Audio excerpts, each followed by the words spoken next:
Adani green किस level पर add करना चाहिए, ये निलय साहब पूछ रहे हैं। और टोटल क्या करें, अभी टोटल इसमें अपना हिस्सा बेच रहा है, तो अगर ऐसा होता है तो क्या इम्पैक्ट ये एक्सपेक्ट कर सकते हैं? ये एटीजीएल, अदानी ग्रीन, ये ऐसे स्टॉक है जो न्यूज में रहते हैं। इनमें एक स्पॉट आता है। मैं यहाँ पर निवेशकों को बता दूं कि आपका जो पेशेंस लेवल होना चाहिए वो काफी हाई होना चाहिए जब आप अदानी ग्रीन, अदानी टोटल या ऐसे इसके स्टॉक में करते हैं। फिलहाल अदानी टोटल का अदानी ग्रीन का मैं बता देता हूँ कि ये स्टॉक साइडवेज है। साइडवेज ही रहेगा फिलहाल। एक दो दिन की तेजी बनती है, पर वो मेरे ख्याल से बनेगी 919 के आसपास। एक बार स्टॉक 919 का स्तर टच करता है, वहां पर कंसोलिडेट करता है, तो वहां पर एक हम तेजी बोल सकते हैं जो वापस से स्टॉक को 1070 तक ले जाएगी। ये ओवरऑल रेंज के बेसिस में, ऐसा कुछ इसमें चार्ट में ये नहीं दर्शा रहा है कि स्टॉक यहाँ से बहुत एक अच्छी रैली देगा। मेरे ख्याल से अभी भी साइडवेज है। फिलहाल यहाँ से और 10% की गिरावट हो सकती है। 900 के आसपास मेरे ख्याल से स्टॉक एक इम्प्रूवमेंट बन जाता है। एटीजीएल का जो आपने बताया स्टॉक, वो भी साइडवेज और बेरिश ही है। मेरे ख्याल से एटीजीएल भी यहाँ से 550 से 540 का स्तर छू सकता ओके, एक सवाल आया है मिर्ज़ा यामिन अहमद साहब का। इन्होंने 4,000 शेयर ले लिए स्पाइस जेट के 45 रुपए के दाम पर। अब इनका बोलना ये है कि क्या स्पाइस जेट से निकलकर इंडिगो में ये स्विच कर सकते हैं। और एक ब्रोकरेज हाउस बोल रहा है 6500, 1000, 4040 करें क्या इंडिगो में? है। ये इंडिगो की जब भी हम बात करते हैं, अभी जो एक गिरावट आई है, देखिए इवेंट बेस्ड है। देखिए एक डिसरप्शन आया जरूर है, पर दैट इज मोमेंटरी। कंपनी बोल रही है कि हो सकता है दिसंबर 15 तक के सारी फ्लाइट्स वो सुचारू रूप से करें, और ऑब्वियसली कंप्लाई करेंगे डीजीसीए से, और जो भी उनकी रिफंड आया है वो भी दिया है। तो ये जो गिरावट है इवेंट बेस्ड है। हमें ये जरूर ध्यान में रखना चाहिए कि इंडिगो थोड़ा मार्केट शेयर रहता है और उसको मेंटेन करता है और मार्जिन भी मेंटेन करता है। इंडिगो में अगर आपको निवेश करना है तो डेफिनेटली करें। ये जो गिरावट है थोड़ा सा सेटल डाउन होने दें। मेरे ख्याल से स्टॉक में एक 4200 से 4400 के आसपास अच्छा बॉटम बनेगा।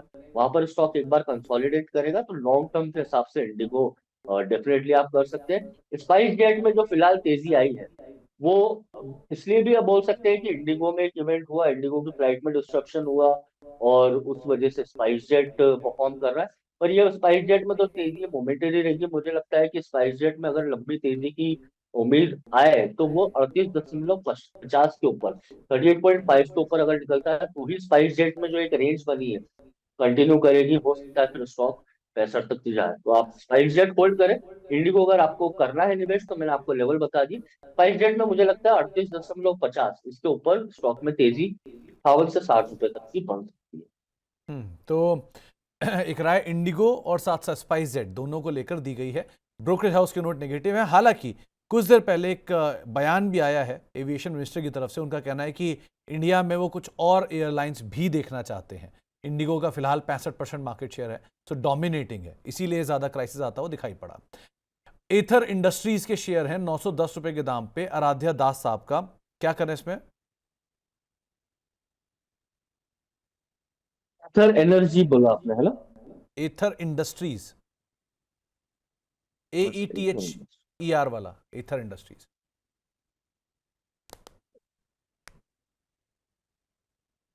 देखिए 900 के ऊपर की खरीदी है स्टॉक में। एक सिंपल पैटर्न मैं बता रहा हूँ कि 3-4 दिन की तेजी होती है और स्टॉक साइडवेज हो जाता है। अब ये जो 910 के स्तर गया था, यहाँ से अब जो ये साइडवेज मोमेंटम बना है, तो अब मानकर चलिए स्टॉक 750 से 700 रुपये जाएगा।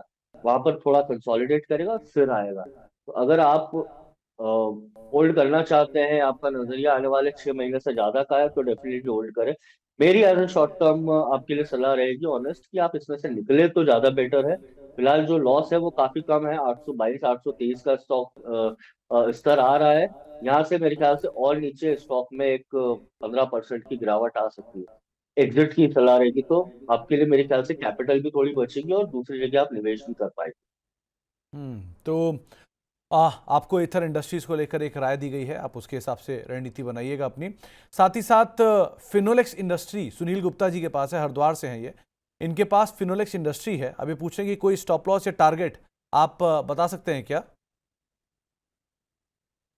और देखिए इसमें भी बेरिश ट्रेंड है। अगर आपको स्टॉप लॉस रहे तो मैं 150 का दूंगा। 150 के नीचे मेरे ख्याल से थोड़ा सा इसमें जो बिकवाली है और तेज हो सकती है, स्टॉक 130 तक जाता है। जब तक के स्टॉक 150 के ऊपर है तो एक शॉर्ट टर्म बाउंस जिसे हम बोल सकते हैं डाइवर्जेंस के बेस पे, या कंटिन्यूस जो इतनी सेलिंग आई है उस बेस पे एक थोड़ी सी रिकवरी स्टॉक में हो सकती है, पर वो भी 175 से 177 पे आके ठहर सकती है। 150 का स्टॉप लॉस लगा है। ऊपर में आपको 177 के आसपास वापस दिखे, एग्जिट करें। ओके। अमित चौरसिया साहब पूछ रहे हैं कि पीसी ज्वेलर्स में क्या करें, ये नई खरीदारी कर सकते हैं क्या इसके अंदर?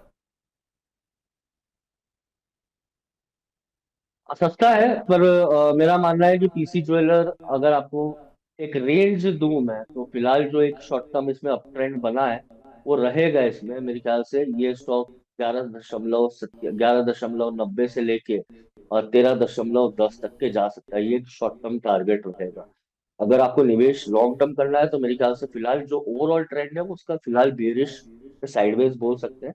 अट्रैक्टिव बनेगा ये 7.5 रुपए के नीचे, तब काफी अच्छा है लॉन्ग टर्म के हिसाब से। तो इसमें तेजी की उम्मीद भी काफी बढ़ जाती है, क्योंकि वहां पर हम थोड़ा सा वॉल्यूम फ्लो ज्यादा देख रहे हैं। 7.5 के नीचे ये स्टॉक डेफिनेटली अट्रैक्टिव है लॉन्ग टर्म के हिसाब से। शॉर्ट टर्म में मुझे लगता है कि 12.5 से 13 रुपए तक के जा सकते ओके, तो शायद थोड़ी सी गिरावट और गहरा सकती है शॉर्ट टर्म में, उस हिसाब से भी आप इस पर ध्यान रखना। मदरसन सुमी वायरिंग 50 रुपए के दाम से लिया हुआ है अनिल शर्मा साहब ने। अब पूछ रहे हैं कि इसमें क्या करना चाहिए उन्हें आइडियली, आप क्या राय रखते हो? हैं। तो स्टॉप लॉस लगाइए आप 43 रुपए का। 50 रुपए काफी ऊपर के स्तर से, और वो ऑलरेडी यहाँ पर 10% से 12% का एक लॉस तो हो रहा है। ओवरऑल स्टॉक जो है वो एक रेंज में है। अच्छी खासी तेजी देखी थी स्टॉक में हमने, नीचे 32-33 से चला था। पर फिलहाल ये रेंज बनी रहेगी। अगर स्टॉक 43 का स्तर तोड़ता है तो थोड़ा सा बिकवाली और 41 रुपए, 40 रुपए, 50 पैसे तक के जा सकती है। अगर आपका नजरिया शॉर्ट टर्म का है तो स्टॉप लॉस जरूर लगा। अगर आप लॉन्ग टर्म के हिसाब से देख रहे हैं तो मेरा मानना है कि स्टॉक में फिलहाल जो बुलिश रैली है, जो ओवरऑल कंसोलिडेशन उसका पार्ट एंड पार्सल बोल सकते हैं। इतनी अच्छी रैली देने के बाद तो कंसोलिडेट करेगा ही। 43 के ऊपर जब तक है मेरे ख्याल से बुलिश ही है, पर आप स्टॉप लॉस जरूर लगाएं। तो स्टॉप लॉस जरूर लगाइए, क्योंकि इस समय बाजार के अंदर एक हैवी सेल ऑफ आता हुआ दिखाई पड़ रहा है। तो ये हैवी सेल ऑफ के बीच में स्टॉप लॉस आपको काफी हद तक सपोर्ट करता हुआ दिखाई पड़ेगा। दीपक तिवारी साहब के पास बजाज हाउसिंग के आईपीओ के अलॉटमेंट के शेयर हैं। 70 रुपए पे अलॉटमेंट था, 180 भी देखा इन्होंने, बेचा नहीं, अब सरक सरक के 93 आ गया, क्या करें? तो देखिए आईपीओ का समय का है, और मेरे ख्याल से जब आपने करा था आपने लिस्टिंग गेन लिए नहीं, आपने थोड़ा सा नजरिया अपना लंबा रखा, तो फिलहाल तो होल्ड करें। अगर आपका नजरिया या जो आपकी निवेश की समय है वो थोड़ा सा आपको बढ़ाना पड़ेगा, क्योंकि फिलहाल तो पेन इसमें होगा। और मार्केट अभी स्मॉल कैप और मिड कैप में, जैसा अभी सुमित जी ने भी बोला, चल रहा है। यहाँ पर आप अगर इंडेक्स में 2% की गिरावट देख रहे हैं, मानकर चलिए आपका स्टॉक 10 से 15% टूटेगा। तो ये जो है ये इंटेंसिटी काफी बढ़ गई है और आगे भी रह सकती है। तो अगर आपका नजरिया थोड़ा सा लंबी अवधि का है तो होल्ड करें। पर मेरा मानना है यहाँ पर लॉस बुक करने की भी सलाह नहीं दूंगा। आपने आईपीओ में निवेश करा है, होल्ड कर रखे। मेरे ख्याल से 2 से 3 साल में परिस्थितियां बदल सकती है, एक बुलिश रैली बन सकती है। मैं स्टॉक काफी कुछ फिर से गेन कर लेगा। तो एक राय आपको दी गई है, आप उसके हिसाब से देखिए। आरवीएनएल और कैम्स शॉर्ट टर्म और लॉन्ग टर्म के लिए लेना लायक लग रहे हैं क्या, ये राहुल गुप्ता साहब पूछ रहे हैं। अगर शॉर्ट टर्म के लिए तो क्या एंट्री प्राइस, और लॉन्ग टर्म के लिए तो क्या एंट्री प्राइस आप देख रहे हैं?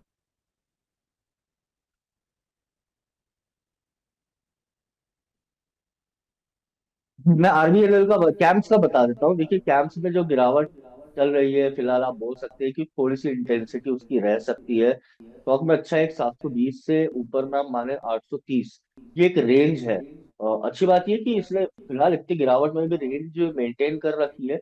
अगर आपको इसमें एक्यूमुलेट या बाय करना है, अगर ये स्टॉक 730 के नीचे जाता है तो थोड़ा सा और गिरेगा। 660 से 640 का स्तर स्टॉक के लिए अच्छा है। मेरे ख्याल से कैम्स में आप वहां निवेश कर सकते हैं, वो मेरे ख्याल से अट्रैक्टिव लेवल रहेंगे। आरबीएनएल की जहां तक बात करिए, देखिए आरबीएनएल और जितने भी ये रेलवे के स्टॉक्स है, ये मेरे ख्याल से थोड़ी सी और गिरावट इसमें जारी रहेगी। सब अपने बहुत लंबे समय के महत्वपूर्ण एक सपोर्ट से बोल सकते हैं, स्तर बोल सकते हैं, जहां पर इन्होंने अच्छा एक समय व्यतीत करके वापस से बुलिश रन दिया था, वो अब शायद रिपीट ना हो और थोड़ा सा यहाँ से बिकवाली रहे। तो आरबीएनएल में आप 302 आ रहा है, थोड़ा सा वेट करें, एक बार स्टॉक और 15% नीचे आपको मिले, जो 240 से 245 का जोन है वहां मिले, तो मेरे ख्याल से थोड़ा सा बेटर है। तो आरवीएनएल को लेकर भी और साथ साथ कैंप्स को लेकर भी एक राय आपने लवली सर की तरफ से सुना, उसको आप देख सकते हैं। एल्काइल एमाइन 2410 रुपए के दाम पे राहुल वर्मा साहब ने लिया है। अभी पूछ रहे हैं कि क्या एग्जिट करें, 5 साल का इनका वैसे व्यू था।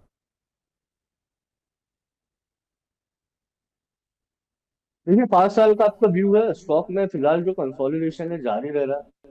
इसमें मैं आपको ऑनेस्टली बताऊं, 2021 से जो भी एक रैली आई है वो फॉल्स ही आई है। केमिकल स्पेस अच्छा है, हमने देखा है कि इसने अच्छे रिटर्न्स भी दिए, और ये स्टॉक ने भी दिए थे। 2 या 3 साल में ये स्टॉक ऑलमोस्ट आप देखिए 70 रुपए से 3,000 तक के गया था। तो ये जो कंसोलिडेशन है हेल्दी ही है। स्टॉक में कोई मेरे ख्याल से बुराई नहीं है। स्टॉक का ओवरऑल ट्रेंड अगर लॉन्ग टर्म के हिसाब से देखें तो पॉजिटिव ही है। कंसोलिडेट कर रहा है, एक बार कंसोलिडेशन, थोड़ा सा टाइम बेस्ड कंसोलिडेशन खत्म होता है तो स्टॉक में अप ट्रेंड प्राइमरीली जो बना हुआ है अमेरिका वही कंटिन्यू रहेगा। मेरे ख्याल से स्टॉक में 1280 से लेकर 1300 के आसपास इसका जो करेक्शन है वो खत्म होना चाहिए। वापस से स्टॉक में 2060 से 2070 के लेवल, और फिर उसके ऊपर निकलता है तो 2500 तक के लेवल देखने को मिलेंगे। इसमें होल्ड की सलाह रहेगी, अगर आपके पास है तो होल्ड कर रखें, और आपको और लेना है तो मेरे ख्याल से 1400 के नीचे डेफिनेटली अट्रैक्टिव बन जाए। ओके। पीजी इलेक्ट्रोप्लास्ट के राजन अरोड़ा साहब के पास शेयर पड़े हैं 700 रुपए के भाव से 300, क्या करना चाहिए इन्हें? 700 रुपए के भाव पर है और 300 शेयर है। फिलहाल जो साइडवेज से बियरिश ट्रेंड हुआ है वो थोड़ा सा और हो सकता है। मेरे ख्याल से आप इसमें जरूर एक 478 470 का स्टॉप लॉस लगाए ऑन द सेफ साइड, क्योंकि जो एक higher high higher low formation था वो साइडवेज हो गया है, एबीसी करेक्शन चल रहा है। मेरे ख्याल से इसमें जो करेक्शन होगा वो अगर ये 470 का स्तर तोड़ता है तो नीचे में 260 से 270 तक के जा सकता है, जो इसका प्रीवियसली 2024 में ऑल टाइम हाई था। तो इसमें स्टॉप लॉस जरूर लगाए। अगर ये तोड़ता है तो स्टॉक में और थोड़ी सी गिरावट मिलेगी। राहुल राज साहब के पास सीजल इंडिया और न्यूरेका के शेयर हैं। इन्होंने दोनों बाय कर रखे हैं और अपने आईपीओ से बहुत नीचे आ चुके हैं। ये दोनों ही हाल के आईपीओ हैं। सो अभी तो इनकी स्टोरी शुरू होगी। आप क्या करते हो, क्या कहोगे, क्या करना चाहिए? अच्छा, कोड क्या है देखिए, अगर सुमित जी सीजल के स्टॉक का? ऊपर बात सीजल के ऊपर बात की है तो CEIGALL, ये इसका यू नो इसका भाव, इसका नाम है। सो आपको अकॉर्डिंगली देखना होगा। और बीएससी कोड की अगर बात की जाए तो कोड है एक फाइव सीजल तो मिल डबल गया, फोर और दूसरा इन्होंने एक तो सीजल है और दूसरा इनका जो सवाल है वो है न्यूरेका को लेकर, NUREKA। तो इसका न्यूरेका। आपको NURECA 543264 हाँ बीएससी कोड है। NUREC है। हाँ हाँ। देखिए न्यूरेका स्टॉक में अच्छी खासी तेजी देखने को भी मिली थी। एक तरह एक समय इसमें सेंसेशन थी, पर जो गिरावट है वो फिलहाल बनी रहेगी। मैं आपको यहाँ पर सिंपल सा बताऊं कि एक चैनल फॉर्मेशन हो रहा है स्टॉक में, ऊपर में 450 से लेके 400 का एक जोन, और नीचे में स्टॉक 210 से 220 का जोन। ये ऐसे जोन है जहां पर स्टॉक यूजुअली कंसोलिडेट कर रहा है। फिलहाल जो तेजी आई है मेरे ख्याल से 330 से 328 तक के लिमिटेड रहना चाहिए। यहाँ पर हमको फिर से इसमें गिरावट देखने को मिलेगी, क्योंकि ऊपर से जब गिरावट होती है और निवेका में वो तो काफी इंटेंस होती है और गैप डाउन होती है। तो गैप डाउन के हिसाब से मतलब मैं सीधी सीधी मानूं तो इसमें जो पुराने निवेशक भी है वो भी एग्जिट कर रहे हैं। अगर आपको इसमें निवेश करने का है या आपने ऑलरेडी कर रखा है, तो मैं आपको डेफिनेटली बोलूंगा कि आप यहाँ पर 275 रुपए का स्टॉप लॉस लगा। अगर इसके नीचे जाएगा तो 210 रुपए तक जा सकता है। हम्म। ये मैंने न्यूरेका का बताया, और सीजल का मैं आपको बता देता हूँ। देखिए सीजल इंडिया का अगर आप चार्ट स्ट्रक्चर देखें ना, एपीओ के बाद जो गिरावट है और जो बेस बनाया था 240 का, वो भी इसने तोड़ दिया है फिलहाल। वहां से एक शॉर्ट टर्म में रिकवरी देखने को इसलिए मिल सकती है क्योंकि साइकोलॉजिकली एक बहुत अच्छा लेवल था, और वहां से इसमें यूजली 15 से 20 टका की तेजी आती थी। तो आज का जो लो है 230, वो काफी इंपॉर्टेंट है। जब तक के इसके ऊपर है, अब मानिए एक शॉर्ट टर्म रिकवरी स्टॉक में रहेगी 250 से 255 तक की, लेकिन स्टॉक ओवरऑल बेरिश है। इसमें ऐसा कोई चार्ट पे इंडिकेशन नहीं है कि ये बहुत आईपीओ के बाद इसने आउटफॉर्म करा हो या अभी भी बहुत अट्रैक्टिव लग रहा हो। मेरे ख्याल से ओवरऑल ट्रेंड बियरिश से साइडवेज है और वो कंटिन्यू रहेगा। तो 30 जो आज का लो है उसका अगर आप नहीं हो तो स्टॉप लॉस लगाए। 250 से 260 मैक्सिमम यहाँ तक के इसमें तेजी आ सकती है। तो ऊपर में निवेश है तो यहाँ निकले, वरना आप वहां पे एग्जिट करें और निकल कर दूसरी जगह करेंगे जो अभी तो फिलहाल कोई ऐसा एवेन्यू नहीं है, पर तब मेरे ख्याल से आपके पास ज्यादा अच्छे विकल्प रहेंगे as compare to this stock. Okay, एक इन्वायरो इंफ्रा के शेयर हैं आलिया जी के पास, इन्होंने खरीदारी कर रखी है 253 रुपए के दाम पे। क्या करें इसमें? 194 आ गया शेयर भी। हाँ, फिलहाल तो इनको 20% तो सामने से ही हो रहा है, और थोड़ा सा रह सकता है मेरे ख्याल से स्टॉक में। अच्छा, जो महत्वपूर्ण एक सपोर्ट है वो 188 का है। देखिए, ये 188 का लेवल इसलिए क्योंकि यहाँ से एक तेजी बनी थी आईपीओ के बाद, ये एक बेस फॉर्मेशन था और वहां से तेजी बनी थी स्टॉक में 300। तो एक स्तर के हिसाब से मैं बताऊं तो 187 188 के आसपास इसमें थोड़ा सा जो गिरावट है उसमें ठहराव आना चाहिए।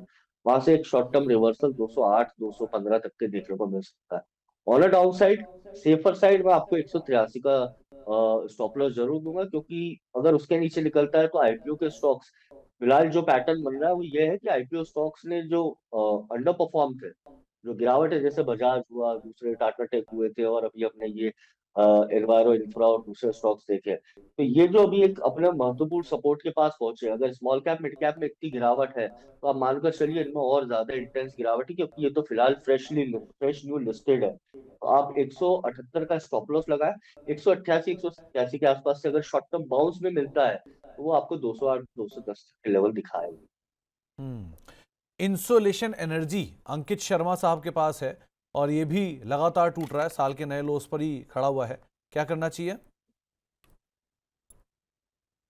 देखिए, हमने हाँ पहले भी ये कवर करा है सुमित जी। इसमें इसलिए इतना एकदम रुझान आया था क्योंकि इसमें जो वॉल्यूम, एक अगर स्कैन कोई भी रन करता तो इसमें एक बहुत अच्छा एक वॉल्यूम प्ले हुआ था जो मई में देखा गया था, और उसके बाद एक बार इनको रिसेंटली फ्रेश अक्टूबर में देखा गया था जब स्टॉक में कंटिन्यूस तेजी बनी थी।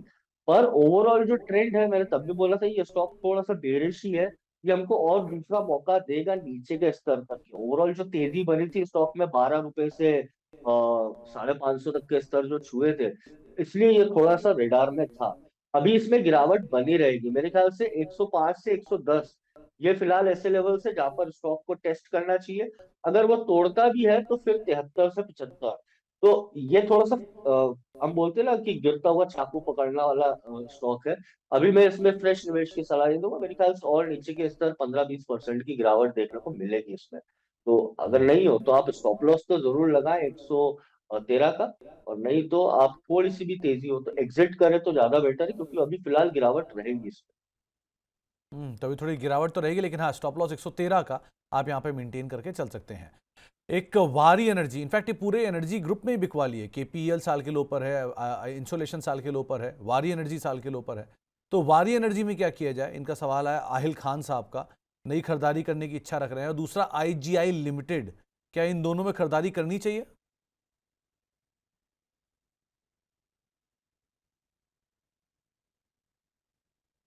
ये देखिए, मैं वारी का बता देता हूँ आपको, अगर खरीदारी करनी भी है। देखिए, एनर्जी स्पेस, हर एक पर्टिकुलर सेक्टर की यहाँ पर एक मोमेंटम बनता है, प्ले आउट होता है, और वो ज्यादा से ज्यादा आप 9 से 12 महीने का एक प्ले होता है। कोई सा भी एक स्पेस उठा लीजिए, ऐसा कोई सा भी स्पेस नहीं है जो कंटिन्यूसली बहुत एक बुलिश अप ट्रेंड में रहा हो। अगर वो होगा भी, आप मानकर चले कि वो ऐसा जिनके पास या तो डोमिनेंट होल्डिंग है उस पर्टिकुलर सेक्टर की, या जो ब्लू चिप में आते हैं, ये ऐसे ही स्टॉक होंगे जो एक 15-20% की गिरावट के बाद कंटिन्यूस रन अप मेंटेन करते हैं।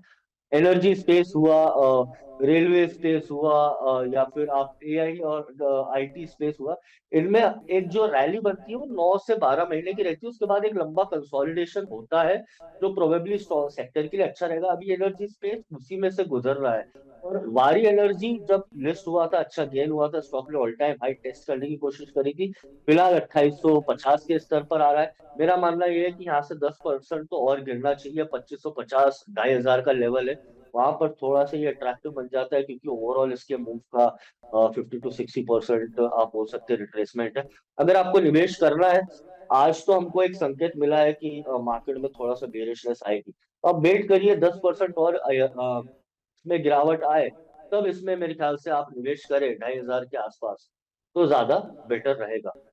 दूसरा आपने सुमित जी कौन सा स्टॉक बताया था? IGI limited. Indian international geological institute. हाँ राइट। इसमें भी देखिए आईजीआईएल का एक मैं आपको सिंपल सा लैब रिपोर्ट और जो वहां पर इसका जो सर्टिफिकेशन था उसमें डोमिनेंट था। लिस्टिंग के बाद इसमें अच्छा खासा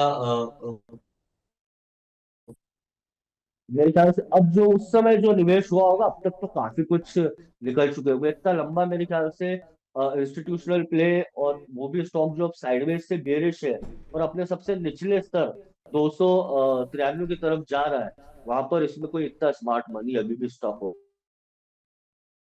तो राय आपको दी स्तर गई है। तोड़ता है तो स्टॉक और नीचे जा सकता है, क्योंकि ये जी। ऐसा स्टॉक है जो लास्ट इन द लाइन होगा।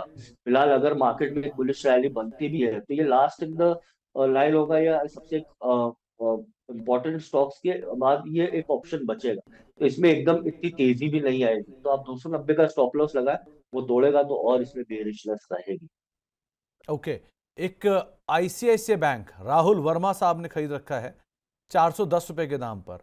क्या और उन्हें यहां पर ऐड करना चाहिए या अभी बने रहें? देखिए 410 की आपकी खरीदी है, काफी अच्छा स्तर है मेरे ख्याल से। 410 का स्तर तो शायद 2020 के समय आपने निवेश करा होगा। बहुत अच्छी बात है कि आपने उस स्तर पर इसमें स्टॉक में निवेश करा। अब एवरेज करना थोड़ा सा वो हो जाता है। देखिए आपने एक बहुत अच्छी बेट आपको मिली, आप उसको राइड कर रहे हैं, वो ज्यादा इंपॉर्टेंट है। अगर आपने अभी एवरेज करा तो मेरे ख्याल से आपकी कॉस्ट थोड़ी ऊपर आ जाएगी। अ, अगर ये स्टॉक आपको, हाँ, 1290 1300 के आसपास मिलता है तो डेफिनेटली अट्रैक्टिव बन जाता है। पर मेरा मानना ये रहेगा कि आप एवरेज ना करें, होल्ड करें। दूसरी तरफ आपका निवेश जो है वो आप डाइवर्सिफाई कर सकते हैं, दूसरे स्टॉक्स में कर सकते हैं। एवरेज करने की सलाह नहीं। तो एवरेज कर सकते हैं आप, ऐसी कोई दिक्कत नहीं है। वैसे भी क्लास बैंक है, किसी भी लार्ज कैप में अगर आपको मौका मिल रहा है तो अपने आप में एक अच्छी अपॉर्चुनिटी है for longer duration of time. Short term में होता है मार्केट में थोड़े बहुत नी जर्क रिएक्शंस आते हुए दिखाई पड़े आपको। अ, एक पटेल इंजीनियरिंग 45 रुपए पे सोनी कुमारी जी ने लिया हुआ है, ट्रैप हो गई है, अब क्या करें इसमें? हाँ मेरे ख्याल से, और ट्रैप थोड़ा सा रहेगी। ओवरऑल एक रेंज है स्टॉक में, नीचे में मेरे ख्याल से 25 से 26 के आसपास इस स्टॉक में गिरावट रुकेगी, क्योंकि ओवरऑल पैटर्न ही वही रहा है। हायर है, हायर लो फॉर्मेशन है। तो आप ट्रैप तो हुए हैं, पर अच्छी बात यह है कि नीचे में जो डाउनसाइड सपोर्ट है मेरे ख्याल से एक 10 से 12% के आसपास ही है। होल्ड करें, 26 रुपये का स्टॉप लॉस लगाएं। थोड़ी सी भी इसमें अगर हम आपको तेजी देखने को मिलेगी तो 43 रुपये तक की तो एक बार स्टॉक में तेजी आपको मिल जाएगी। 45 के ऊपर निकलता है तो बहुत अच्छी बात है, फिर तो स्टॉक अपने ऑल टाइम 70 तक के स्तर दिखाएगा। तो फिलहाल इसमें बने रहे, 26 का स्टॉप लॉस लगाए। वापस से आपको ये 45 के ऊपर दिखा तो फिर तो अच्छी बात रहेगी, 70 तक के स्टॉक जाए। ओके, तो आप थोड़ा सा ट्रैप तो हो गए हैं पटेल में। अच्छा ऑर्डर रिसेंटली आया था लेकिन उसके बावजूद भी नीचे आ गया, क्या कर सकते हैं। पूना वाला फिनकॉप और ट्रांस रेल लाइटिंग, क्या इन लेवल पे इंदिरा जी पूछ रहे हैं और ऐड करना चाहिए? आप क्या मानते हो? Financial space, financial services space, Poona वाला फिनकॉर्प स्पेसिफिकली बहुत अच्छा स्टॉक रखा है। हमने इसको पहले भी कवर करा है। स्टॉक ओवरऑल अप ट्रेंड में है। अभी फिलहाल ये जो 530 के आसपास इसने स्तर छुआ है, ये थोड़ा सा कंसोलिडेट करेगा, रेंज में रह सकता है, पर ओवरऑल स्टॉक विनर है। तो अगर आपको एवरेज भी करना हो तो मैं आपको 380 से 360 का एक जोन दूंगा। अगर आपको वहां मिलता है तो डेफिनेटली आप एवरेज करें। ओवरऑल स्टॉक अप ट्रेंड में तो होल्ड की सलाह रहेगी। और हम्म। दूसरा स्टॉक आपने कौन सा बताया तो समझिए, पूना वाला के अलावा। पूना वाला और ट्रांस रेल लाइटिंग। हम्म।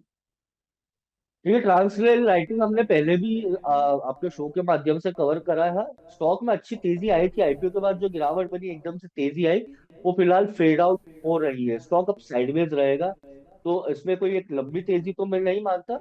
पर हाँ, स्टॉक अपने अच्छे सपोर्ट के आसपास है। 510 से 518 का जो जोन है उसका आईपीओ का समय का जोन है, तो यहाँ पर हमको थोड़ा सा ट्रैक्शन देखने को मिलता है। 510 का आप स्टॉप लॉस लगाएं। ऊपर में मेरे ख्याल से स्टॉक में 620 से 630 फिलहाल शॉर्ट टर्म को एक हमको बाउंस बैक मिल सकता है। पर यहाँ से इससे ज्यादा हमको लंबी अवधि की तेजी फिलहाल नहीं दिखती। तो अभी आपको एक राय ट्रांसलेट लाइटिंग के लिए भी दी गई है। लाइकवाइज राजीव कुमार साहब मेंबर भी हैं हमारे, पूछ रहे हैं कि आइडिया फोर्ज में क्या करना चाहिए। इन्होंने 518 रुपए के दाम पे लिया हुआ है, अब यहां पर क्या करें?